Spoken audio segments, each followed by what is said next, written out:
सर्व सोयाबीन उत्पादक शेतकरी बांधवांना आपल्या यूट्यूब चॅनलवर मनपूर्वक स्वागत. मित्रांनो, आज आपण बघणार आहोत महाराष्ट्रातील कृषी उत्पन्न बाजार समितीमध्ये आजचे सोयाबीन बाजारभाव. आज कोणत्या विभागामध्ये सोयाबीनला काय भाव चालू आहे ती संपूर्ण माहिती आपण व्हिडिओमध्ये बघणार आहोत. तर आपण हा व्हिडिओ शेवटपर्यंत बघा आणि लाईक करा, शेअर करा आणि सबस्क्राईब करायला विसरू नका.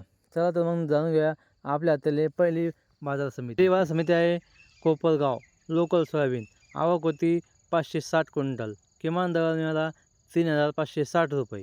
सर्वसाधारण दर मिळाला 4,050 रुपये. तर कमाल दर मिळाला 4,233 रुपये. बाजार समिती आहे सोलापूर लोकल. आवक होती 354 क्विंटल. किमान दर मिळाला 3,000 रुपये. सर्वसाधारण दर मिळाला 3,800 रुपये. तर कमाल दर मिळाला 4,170 रुपये.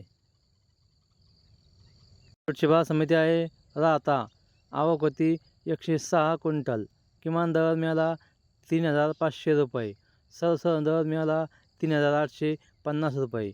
कमाल दर मिळाला 4,146 रुपये.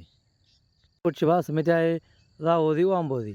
आवक होती 63 क्विंटल. किमान दर मिळाला 3,452 रुपये. सर्वसाधारण दर मिळाला 3,776 रुपये. तर कमाल दर मिळाला 4,100 रुपये. बाजार समिती आहे चंद्रपूर. आवक होती 10 क्विंटल. किमान दर मिळाला 2,811 रुपये. सर्वसाधारण दर मिळाला 2,811 रुपये. तर कमाल दर मिळाला 2,811 रुपये.